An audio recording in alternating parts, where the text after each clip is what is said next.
چنانچہ رات کے وقت کچھ بکریاں ایک شخص کے کھیت میں داخل ہو گئی۔ اتفاق سے ان بکریوں کے ساتھ کوئی بھی چرانے والا موجود نہ تھا۔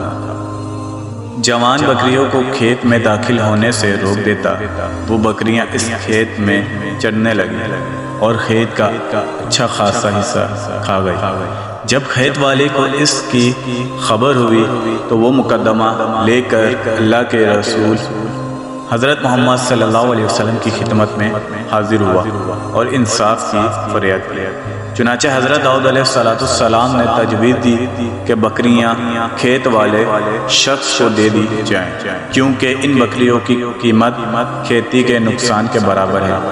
اللہ تعالیٰ نے نبی حضرت داؤد علیہ السلام کا یہ فیصلہ اعلیٰ ترین انصاف پر مبنی تھا، لیکن اللہ سبحانہ تعالیٰ نے اس معاملے کا اس سے بھی بہتر حل آپ علیہ السلام کے بیٹے حضرت سلیمان علیہ السلام کو سمجھا دیا تھا۔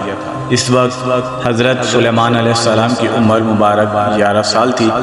چنانچہ آپ علیہ السلام نے فرمایا،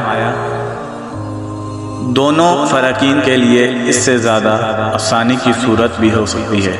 حضرت داؤد علیہ السلام کہ آپ سے پوچھا وہ صورت بیان کریں۔ چنانچہ حضرت سلیمان علیہ السلام نے یہ تجویز بیان کی کہ بکریوں والا کاشت کرے اور جب تک کھیتی اس حالت کو نہ پہنچ جائے جس حالت میں بکریوں نے کھائی تھی، تب تک اس کی بکریاں کھیت والے کے سپرد کر دی جائیں تاکہ وہ ان بکریوں کے دودھ وغیرہ سے نفع اٹھائے، اور جب کھیتی اس حالت میں پہنچ جائے جس حالت میں پہلے تھی تو پھر کھیتی والے کو کھیت اور بکری والوں کو اس کی بکریاں واپس دے دی جائیں۔